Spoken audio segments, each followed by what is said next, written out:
Ma Bible au quotidien, le verset du jour. 1 Timothée chapitre 6, le verset 12, je cite.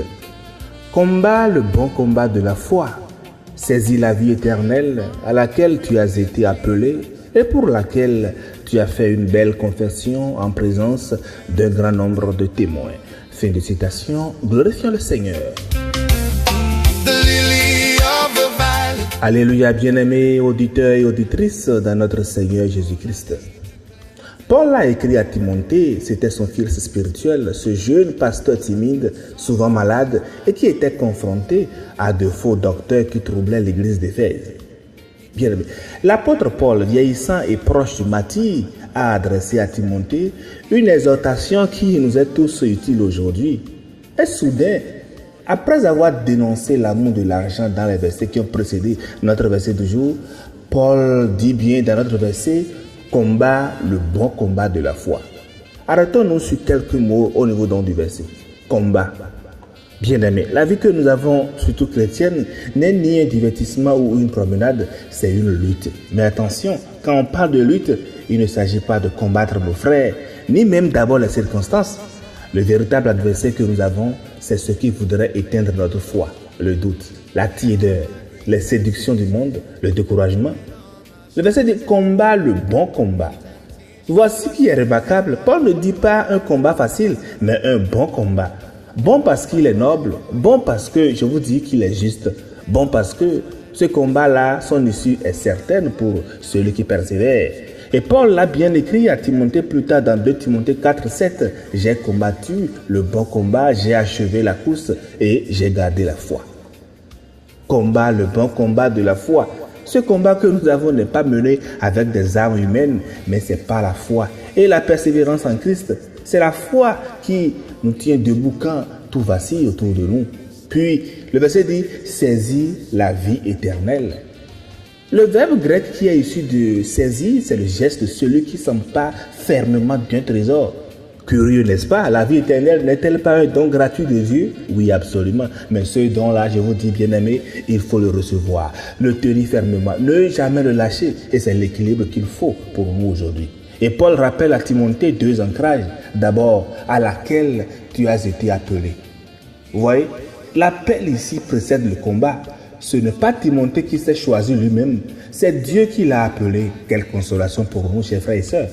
Notre combat n'est pas une initiative solitaire, il est la réponse à une voix qui nous a cherchés avant même que nous ne le cherchions. Puis ensuite, pour laquelle tu as fait une belle confession en présence d'un grand nombre de témoins. Paul fait donc sans doute allusion au baptême de Timothée, je présume. L'apôtre lui dit en ce sens, souviens-toi du jour où tu as dit oui à Christ devant tous. Ne trahis surtout pas cette parole-là. Et pour nous tous, bien-aimés, ce verset nous parle encore.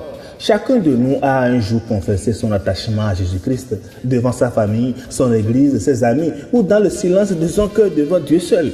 Mais combien de fois, bien-aimés, cette belle confession s'est-elle affaiblie au fil des années, usée par les compromis, les lassitudes, les déceptions?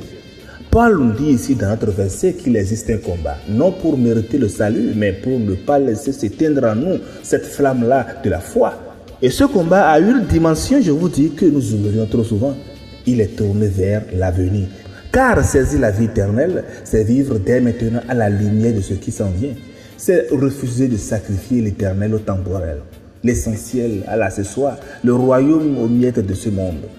Bien-aimés, le bon combat de la foi n'est pas une affaire de force humaine, c'est une affaire de regard. Tant que nous fixons Jésus, nous tenons. Dès que nous détournons les yeux, nous vacillons. Mais ne l'oublions surtout pas. S'il existe un bon combat, c'est qu'il en existe aussi des mauvais, des luttes vaines qui épuisent nos forces sans produire de fruits d'éternité. Alors, chers amis dans le Seigneur, avant de vous engager dans une bataille, posez-vous la question de savoir si votre combat en vaut vraiment-il la peine.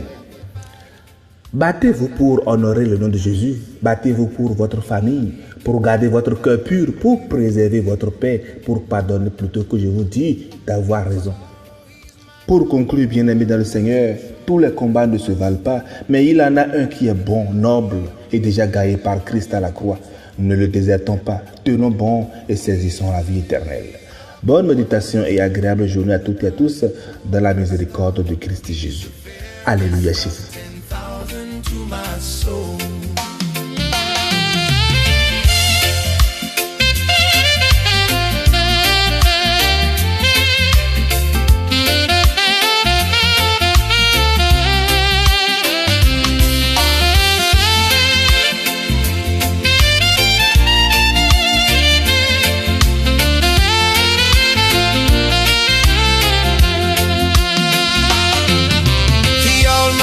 Has taken and all my sorrows borne. In temptation he's my strong and mighty tower. I have all for him forsaken and all my